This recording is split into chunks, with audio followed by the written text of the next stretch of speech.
Bonsoir, mesdames, messieurs. Tour de Beauce Magazine, édition en direct ce soir, en ce vendredi soir. Quelle belle journée pour faire du vélo. Audrey, bonsoir. Bonsoir. Journée tout à fait spéciale au Tour de Beauce, d'ailleurs. C'en est maintenant une coutume et c'est plutôt rare dans le monde du cyclisme. 2 étapes dans la même journée. D'ailleurs, la deuxième étape vient de se terminer il y a à peine 1 minute. On peut d'ores et déjà affirmer que Sergei Dvedkov est le toujours leader du Tour de Beauce. C'est lui qui a le maillot jaune après l'étape 3 et 3B. Mais on peut déjà dire qu'il a gagné l'étape 3B il y a à peine 5 minutes, Audrey. Oui, c'est Griffin Easter qui a remporté l'étape aujourd'hui. Une étape qui était quand même courte, mais il y a eu beaucoup de mouvements tout au long de l'étape. Il y avait aussi des sprints pour aller chercher des temps en bonification pendant l'étape, ce qui faisait en sorte que le peloton contrôlait également. Ça, c'est pour l'étape qui vient de se terminer ce matin. C'est un contre-la-montre de 19 km à Saint-Prosper, remporté justement par Sergei Dvedkov de la formation United Healthcare. On est en train de préparer des faits saillants pour vous dans les prochaines secondes, minutes. Les faits saillants de ce contre-la-montre à Saint-Prosper remporté par Dvedkov. Et à la fin de l'émission, on va essayer également de vous montrer quelques images en haut de la pente de Saint-Simon-les-Mines ou Notre-Dame-des-Pins où on a assisté justement à la victoire de ce membre de la formation 303 Project. En attendant, je veux qu'on mette en lumière le travail de ceux qui sont un peu dans l'ombre du Tour de Beauce. C'est une grosse machine, il y a beaucoup de bénévoles, il y a beaucoup d'employés et il y en a qui se lèvent à de très petites heures le matin, jusqu'à 4 heures le matin. C'est l'équipe technique qui arrive dans vos villages où il n'y a absolument rien, en fait les rues, et installe départ, arrivée pour le Tour de Beauce. C'est toute une organisation quand même.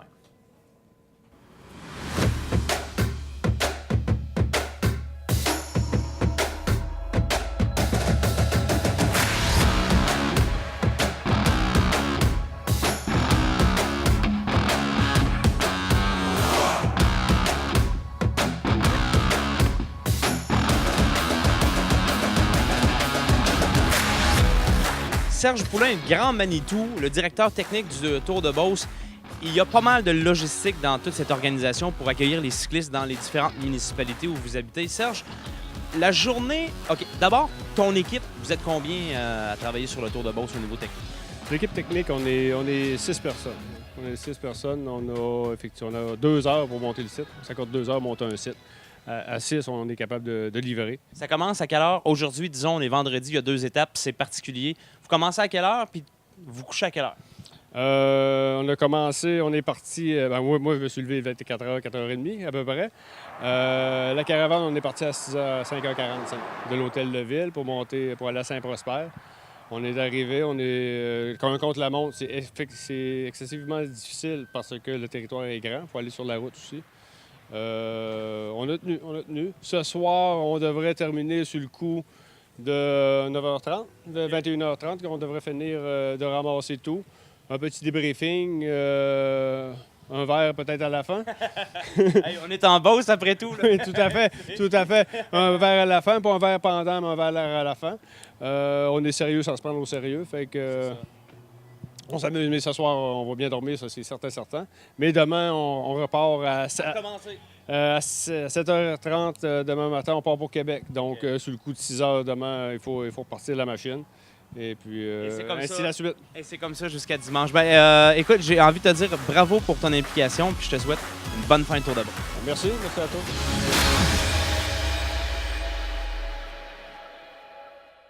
Tous les faits saillants des courses aujourd'hui, je répète, des courses un petit peu plus tard à l'émission, faits saillants de l'étape 3B qui vient tout juste de se terminer, je vous le rappelle. En attendant, ce matin, Audrey, contre-la-montre, plutôt particulier, très court, 19 km, qui avait beaucoup d'incidence. On l'attendait quand même dans le Tour de Beauce, ce contre-la-montre. Le contre-la-montre du Tour de Beauce, c'est un contre-la-montre très important parce que ça va consolider soit l'avance du leader ou les leaders vont vraiment venir chambouler le classement général des étapes précédentes. Alors aujourd'hui, c'est un parcours pour rouleurs plus particulièrement, un parcours de 19 km, tu l'as mentionné, pas nécessairement technique, mais vallonné, avec un virage en épingle. Donc ça fait en sorte que c'était les rouleurs qui pouvaient s'illustrer davantage. Évidemment, on parle de rouleurs, on l'attendait depuis le début du Tour. Pour lui, cette étape-là, on surveillait Swaintoff. Alors, effectivement, c'était l'homme à surveiller aujourd'hui. On en a parlé à maintes et maintes reprises. Contre toute attente, aujourd'hui, il n'a pas remporté le contre-la-montre individuel. Il a terminé à 15 secondes derrière Sergei Tvetkov de l'équipe United Healthcare. Ça, c'était une grande surprise aujourd'hui. Également, il faut mentionner que Sergei Tvetkov, c'est un homme qui fait d'excellents contre-la-montre. Il a gagné le contre-la-montre autour de Gila cette année, un peu plus tôt dans cette saison. Et l'année dernière, il avait terminé 5e à ce contre-la-montre-là du Tour de Beauce. Donc, il savait qu'il pouvait avoir des chances, Sergei. So last year you did a really good time trial here as well. Today there was Sven Tough, you know, everybody was thinking it was going to win. And yesterday you did a really good stage also at Megantic. When you start this morning, did you have in mind, I'm going to grab the yellow jersey? Yesterday it was kind of don't lose a lot of time, and basically final it was great. I get third, and it's not big gap between first. And today I have a chance to take a jersey, but when I started, basically Sven Toth, he finished, and I knew his time, and it was good, point to know. On peut parler peut-être de la performance de notre Québécois que l'on suivait, qui avait étonné plusieurs à Mégantic hier et qui a encore très bien fait aujourd'hui. Oui, mais c'est un peu exceptionnel dans ce sens où il a terminé seulement 1 seconde derrière Sven Toth. Donc, il a terminé au 3e rang aujourd'hui lors du contre-la-montre individuel. Et de finir... On parle de Adam, évidemment. Oui, exactement, Adam Roberge. Donc, lui, il est en très bonne position présentement, un excellent contre-la-montreur. Il y a encore des ressources dans ses jambes, même après une grosse étape comme hier au Mont-Mégantic. Il faut aussi parler du meneur avant le classement général, Jack Burke, du meneur au classement général avant l'étape du contre-la-montre. C'est lui qui avait le maillot jaune pour ce contre-la-montre. Exactement. Donc, au départ de la course aujourd'hui, il avait 53 secondes d'avance sur Sergei Tvetkov et il a concédé 1 minute 15 aujourd'hui au contre-la-montre. Il a terminé au 12e rang à 1 minute 15. Par contre, il est encore dans le coup. Il ne faut pas le sous-estimer pour les prochaines étapes. Également, Rob Britton, qui a terminé au 4e rang à 27 secondes derrière. Ce qu'on comprend finalement, c'est que les grands favoris pour remporter le Tour de Beauce, il n'y en a pas qui se sont réellement sortis de cette course-là après le contre-la-montre de ce matin. Non, c'est ça. Et puis, tout est encore jouable tout de même. Par contre, là, on voit un peu plus. La table est un peu plus mise. Là. Donc, Alors voilà, on va vous faire le résumé de l'étape 3B parce que nous sommes en direct ce soir, un petit peu plus tard quand les résultats vont nous arriver. Entre-temps, dans cette étape 3B, il y avait une montée. On terminait tout en haut de l'ancienne côte vers Saint-Simon-les-Mines. On part d'un 1,2 km en moyenne à 6,5. C'était pas mal plus que ça, je peux vous le dire. La montée elle-même, parce que moi et Audrey, on est allés l'essayer un peu plus tôt ce matin. On va vous présenter le reportage tout de suite après ceci.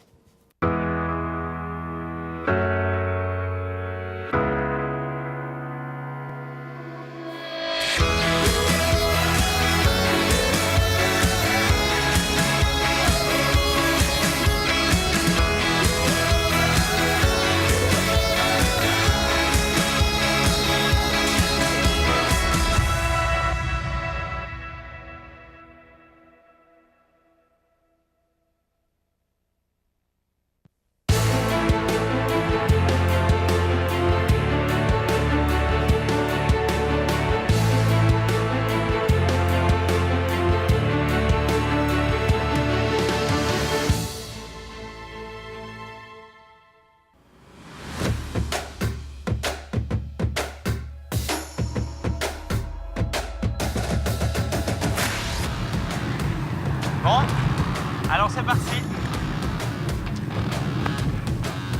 Fait que là, Audrey, le truc, c'est de s'économiser au début, évidemment, dans une montée. C'est ça que cette montée-ci, 1,2 km, faut pas trop partir vite parce que ça peut être quand même long. Ce qui est vraiment important, c'est de choisir aussi la bonne cadence. OK. Plus on va monter, plus le pourcentage va s'accentuer. Ouais, on est déjà à 8,5. On n'aura plus le choix, là. C'est ça. Donc, on n'aura plus de vitesse plus petite, si on veut. Ben, moi, j'en ai plus, en tout cas. Donc, il faut, à ce moment-là, utiliser les bras pour tirer sur le guidon. OK, avec les bras. Voici, on est à 11 %. Alors, on parlait d'une montée à 1,2 en moyenne, à 6,5 en moyenne. Exactement. On est déjà à 12. Oui. À 13 %. Ça vient de commencer. Ouais. C'est important de se lever quand, justement, la cadence est trop basse pour changer, varier la position, OK. travailler des muscles différents. OK. Et on se rassoit, on revient dans une position de grimpeur. Fait que tu tires sur les guidons. Et c'est important d'expliquer aux gens aussi que faut pas seulement pousser sur les pédales, hein? Non, faut pas seulement pousser, il faut tirer aussi, surtout dans une montée.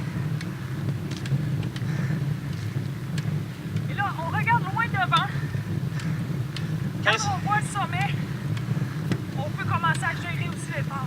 On l'a dit, 1,2 km. Faut pas tout donner dans le bas de la montée. Surtout quand ça devient de plus en plus pentu. Et voici, on est à 16,5 Ouais. quand même. Pas une petite montée, Michael. Je suis vieux, moi. Là, on voit le sommet, mais finalement, il est toujours plus loin qu'on pense. Ouais, hein? Donc, mentalement, pas paniquer. Restez concentrés. Évidemment, il ne faut pas toujours voir la finalité d'une montée. Il faut y aller 10 mètres par 10 mètres, je suppose. Parce que... Faut savoir dans quoi on s'embarque. Ouais. Il faut être conscient que peut-être qu'on n'ira pas nécessairement vite, mais si on se rend en haut, on prend ça pour une belle victoire. Restez ici. Je sais pas où ils ont pris leur moyenne à 6,5, là, mais c'est du 18, du 15 puis du 12. Ouais, c'est vrai que la moyenne semble être un petit peu basse. Et dans une montée, dès qu'on a un petit moment pour récupérer, qu'on ressent que la pente est moins abrupte, on le s'en sert pour respirer plus profondément. C'est pas le temps de descendre d'une vitesse et d'essayer d'en remettre tout de suite. Pas tout de suite. Il faut vraiment essayer de rattraper la respiration. Quand on la rattrape, si on voit qu'il y a une autre pente abrupte qui s'en vient, là, on va aller se rajouter le pied. Donc ça, c'est un type de montée différent que celui d'hier, au Mont Mégantic. C'est moins long, plus abrupt. Donc on va voir peut-être différents coureurs s'illustrer dans ce type de montée-là. On est à 500 mètres. Quand même. Donc là, on sent Mais là, il y a un rat là. On sent que là, on peut mouliner un peu plus, on va commencer à ajouter. Mais attends, moi, j'ai toujours rêvé de faire ça pour la caméra. Ah oui. Comme le Tour de France, ça? Ça, c'est comme le Tour de France. Tu sais que tu vas gagner. Sauf que je vois plus rien. Et important aussi dans une montée de 1,2 km, quand même de bien s'hydrater. Pas oublier de boire. Là, on est à 5 Évidemment, les quelques sprinteurs qui ont réussi à faire la montée plus abrupte vont peut-être avoir une bonne chance ici pour le finish. Oui, là, on est à 250 mètres de l'arrivée. C'est moins abrupt. Et là, c'est là que probablement les sprinteurs vont commencer à démarrer leur sprint. Peut-être plus à la marque des 200 mètres, 150 mètres. Mais idéalement, celui qui va y aller pour la gang devrait avoir un coéquipier dans le pied de la montée, justement, pour l'amener. On sprint à 100 mètres? On sprint à 100 mètres. OK. Attends-moi là-bas. OK!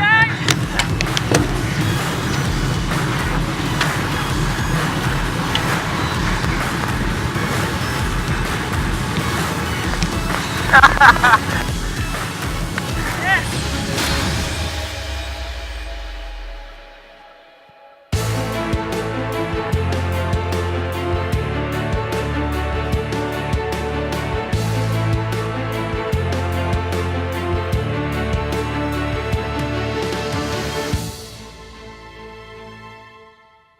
Josiane, à quel point le Tour de Beauce, c'est une fenêtre marketing incroyable pour la région? Tu sais, des événements d'envergure internationale, il n'y en a pas tant que ça en Beauce.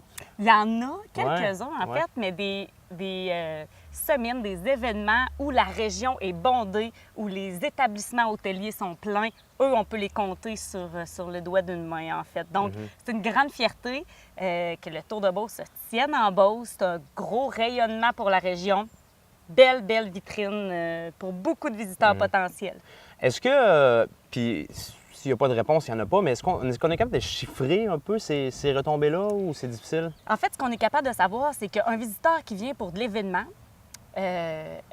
laisse en moyenne environ, ici dans la région de la Chaudière-Appalaches, donc en Beauce aussi, environ un 285 $ pour son séjour. OK. Donc, sa dépense moyenne de séjour est de ça. Un touriste d'agrément qui vient faire un tour, c'est vraiment en dessous de ça. On est autour de 100 quelques dollars.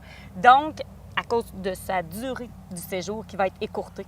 Donc, les gens qui viennent pour de l'événementiel, s'installent dans la région pour plus longtemps, dépensent plus, donc de très belles retombées. Maintenant, le chiffrer exactement, c'est un petit peu difficile. Ça promouvoit en tout cas le vélo parce que ça fait quand même quoi, une bonne dizaine d'années ou presque qu'on a pris un grand virage vélo à Saint-Georges, à Sainte-Marie, partout en Beauce et vous y travaillez encore d'ailleurs. Oui, puis dans les prochaines années aussi, la région va vraiment se positionner puis se structurer surtout pour mettre en valeur le vélo dans la région. D'ailleurs, on est en train présentement, on a une belle campagne qui est en cours où on utilise Francis de Saint-Georges, qui est réellement un organisateur dans le Tour de Beauce et qui nous présente la région sous un angle vélo. Donc oui, évidemment, très bientôt, la véloroute va être attachée d'un bout à l'autre sur plus de 130 km. Ça va être magnifique. Présentement, on peut quand même avoir beaucoup de circuits vélo, parcourir la région à vélo sur plusieurs niveaux de difficulté. Mais de plus en plus, on va vraiment venir se positionner comme destination vélo, la Beauce. C'est toujours un défi, évidemment, d'aller chercher des gens de l'extérieur. D'ailleurs, au Québec, il y a probablement des Américains qui viennent encore visiter beaucoup la région, je suppose. Oui, Vermont, beaucoup d'Américains. Notre vraie fierté, c'est quand ils s'en vont vers Québec, puis qu'ils se promènent, puis que finalement, on réussit à les attacher, puis on les garde vraiment longtemps dans la région. Exact. Il y a quelques attraits familles qui ont poussé avec les dernières années des parcs thématiques, des zoos. Donc, ça nous permet d'avoir une force attractive pour la famille. Très beau match avec le vélo, donc des campings aussi de qualité. Donc, on a vraiment une très belle offre touristique puis beaucoup de secrets bien gardés. En terminant, un secret, ça, c'en est pas un. Demain, samedi, passage du Grand Défi Pierre-Lavoie, le 1000 km à Sainte-Marie. Puis je sais qu'il y a quelque chose organisé parce que Sainte-Marie est la ville qui a gagné l'an passé comme étant la ville qui s'est le plus démarquée, où il y avait le plus d'ambiance pendant le passage de la caravane. Ah oui, les gens sont festifs, sont heureux d'accueillir l'événement. Donc, le Grand Défi Pierre-Lavoie qui est de passage à Sainte-Marie, ça se déroule au centre-ville. Tout le périmètre du centre-ville, là, vis-à-vis l'église, tout va être fermé, donc ça va être vraiment piéton. Les gens sont invités en grand nombre à venir. C'est une cabane à sucre évidemment. Format géante qui on va est en être mis Beauce après place. tout, là. Évidemment, donc grosse festivité. OK, bien merci beaucoup Josiane, puis bonne fin de Tour de Beauce. Merci. Bon séjour vélo dans la région. Merci.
En compagnie de, je l'appellerais d'une des très belles histoires. Il y en a plusieurs autour de Beauce, mais certainement celle de Adam Roberge en est une. Comment vas-tu, Adam? Ça va très bien.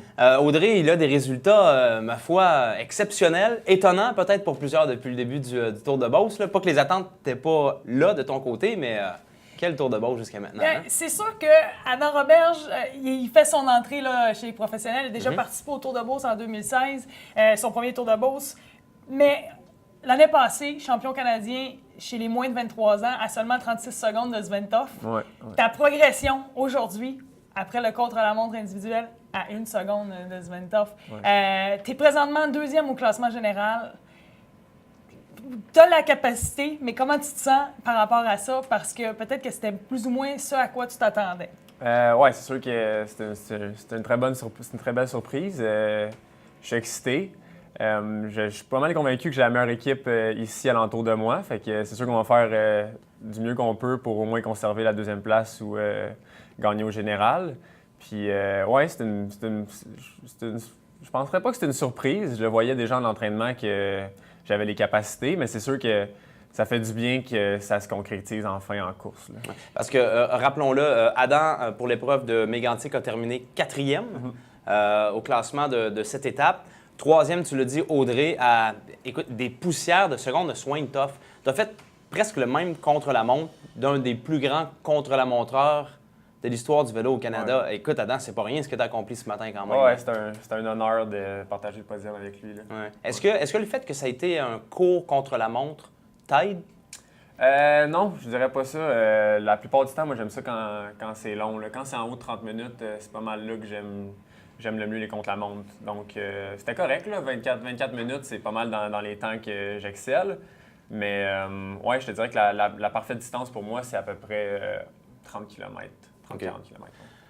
Il faut parler, Adam, de ton passé, juste un petit peu pour mettre les gens en contexte. En fait, toi, tu proviens du vélo de montagne. Ouais. Tu as fait ta première compétition sur route. Tu as été tout de suite couronné champion canadien junior en 2015.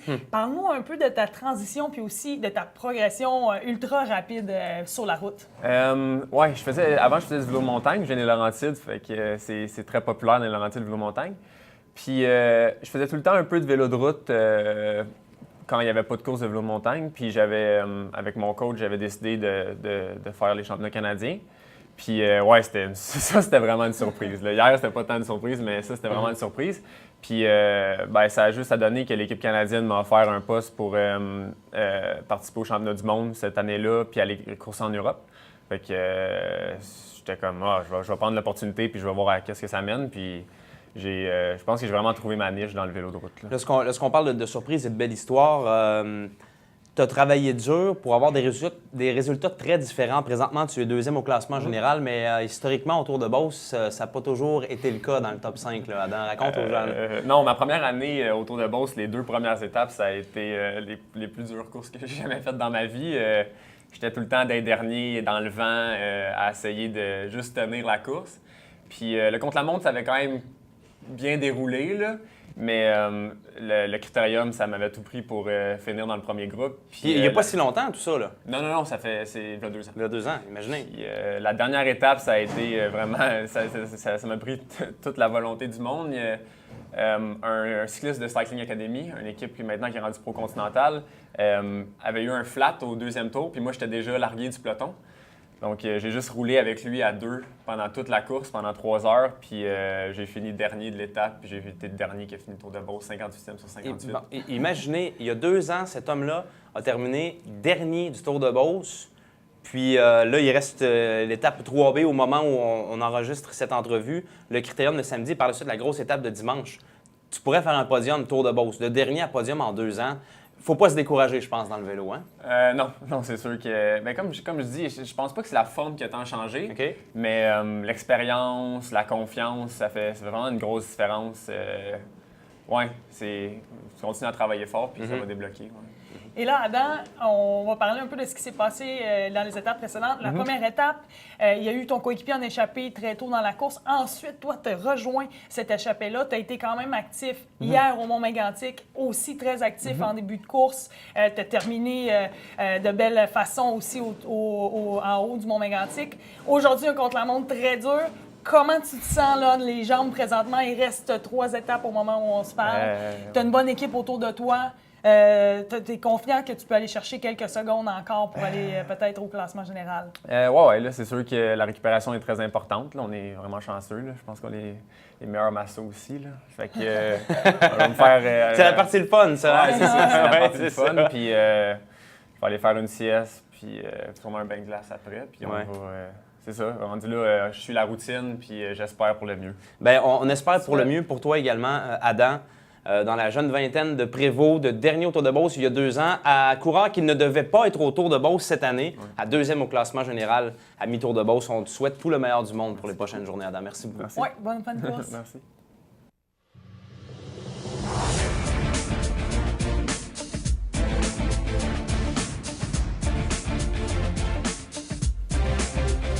Alors, l'étape 3B qui vient de se terminer il y a 6 minutes à peine. Voici de quoi avait l'air cette 2e étape de la journée.